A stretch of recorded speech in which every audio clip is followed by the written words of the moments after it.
Құрметті менің тыңдармандарым, бүгін сіздерге орманда адасқан жолаушы атты әңгімемді айтып беремін. Соңына дейін тыңдаңыздар, өте әсерлі, қызықты, қорқынышты әңгіме. Ұнаса, лайк басып, парақшама тіркеліп қойыңыздар. Рахмет. Ертеден бері жаяу жол жүріп келе жатқан Әлия кешкісін қалың орманға жетті.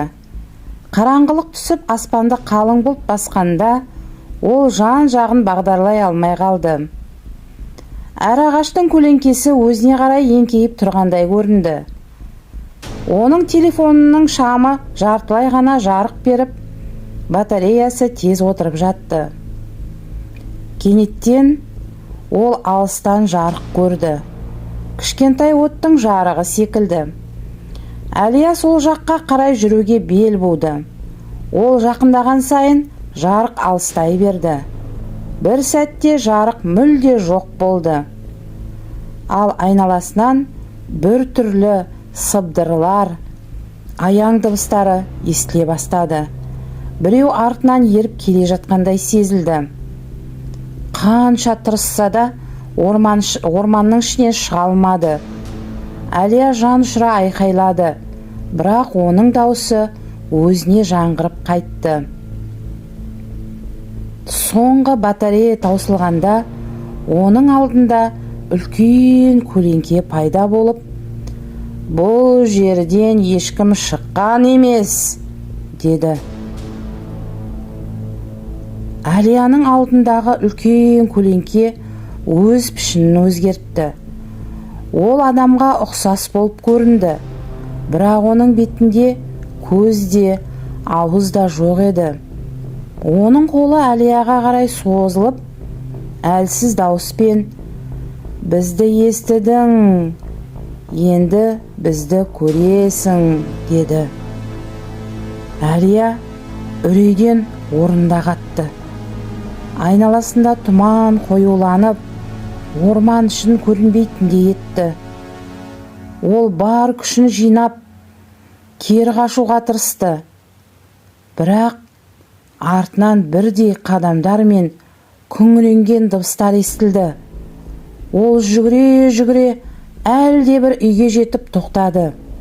Үйдің есігі ашық еді. Ол қорықса да ішке кірді. Үйдің ішіндегі жағдай тым оғаш еді.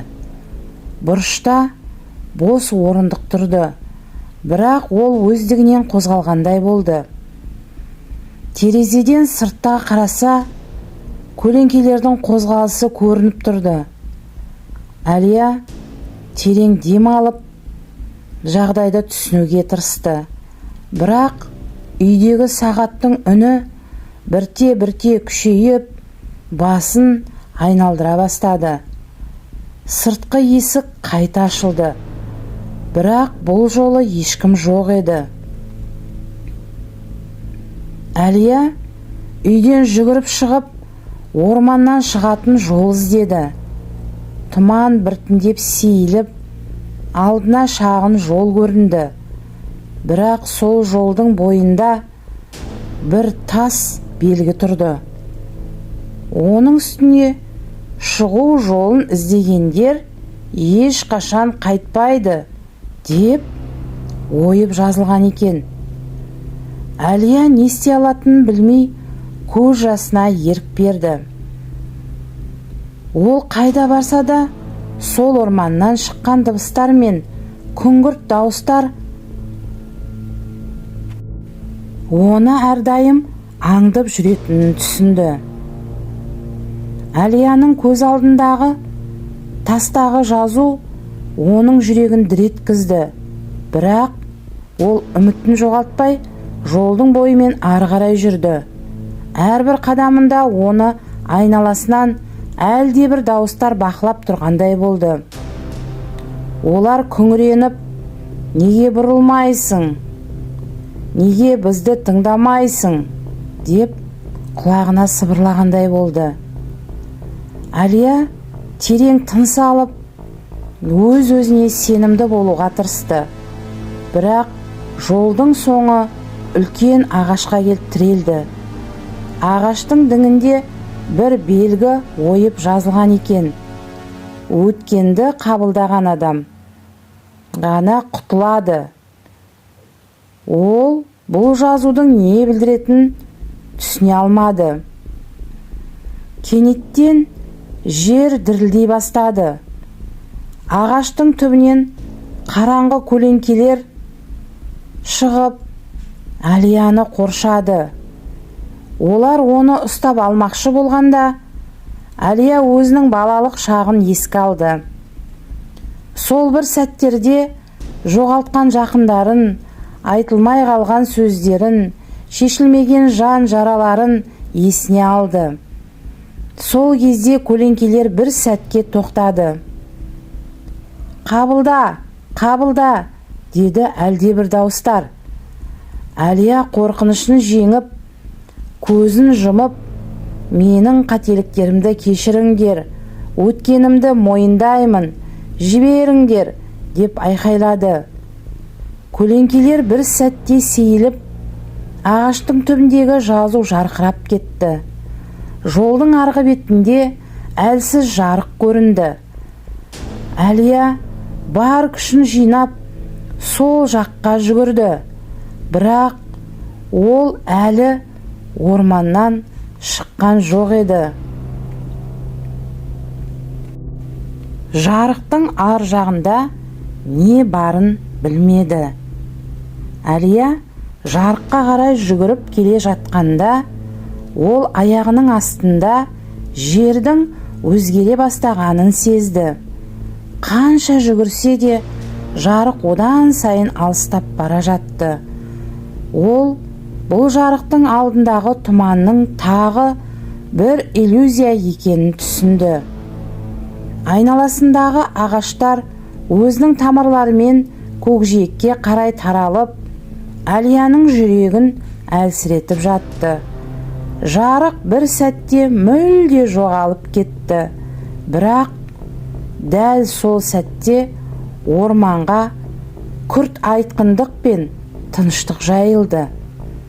Ол тыныс алып, беті шөгіп жатқан ағаштың түбіне отырып, өз ішіндегі үреймен күресуді бастады. Ол ең соңғы үміт ретінде «Құтқара көріңдер!» деп айқайлады. Құрғақ желдерден шығып, жанындағы көлшікке қараған кезде, оның бетіне қайтадан шым-шытырық көлеңкелер түсе бастады. Бірнеше көлеңке бір мезетте ағаштардан шығып, Әлияны қоршап алды. Олар оған тек таңданатын көздермен қарады, бірақ бірде-бір сөз айтпады. Енді Әлияның көзіне көрініп жатқан нәрсе бір түрлі. Ол көлеңкелерді емес, бұрынғы өз бейнесін көрді. Көз алдындағы бейне оның өткендегі өкінген тұстарын, мәңгілік тыртықтар мен шешілмеген сұрақтарды көз алдына алып келді.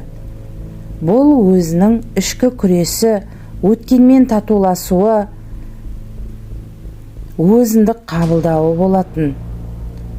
«Менің күнәларымды кешіріңдер!» деп Әлия қайтадан сыбырлады. Бірақ ол әлдеқайда жоғары жақта көкжиектен бұрыштап тұрған жаңа жарық шұғыласын байқап қалды. Басын көтеріп соңғы күшпен жарыққа қарай қадам басты. Әлия жарыққа қарай қадам басқан сайын ормандағы тұман қайтадан жайыла бастады. Жарық бір сәтте қайта жыпылықтап, кейін толықтай жоғалып кетті. Ол өз жолынан жаңылысқандай болды.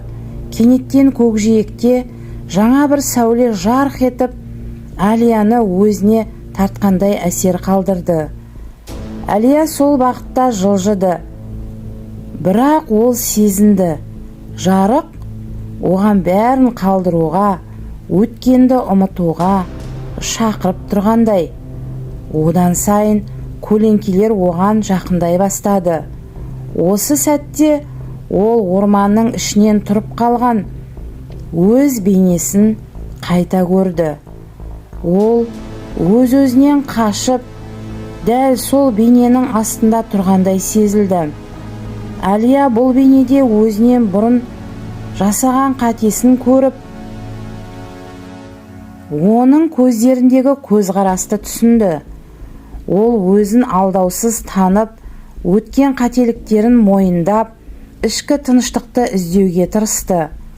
Оның жүрегінде тыныштық пен қорқыныштың араласқан сезімі орныққан болатын.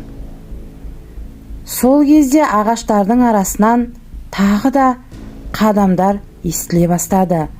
Бірақ Әлия бір сәтте өзіндегі күшті сезінді. Ол барын салып, жарыққа қарай тағы бір қадам жасады.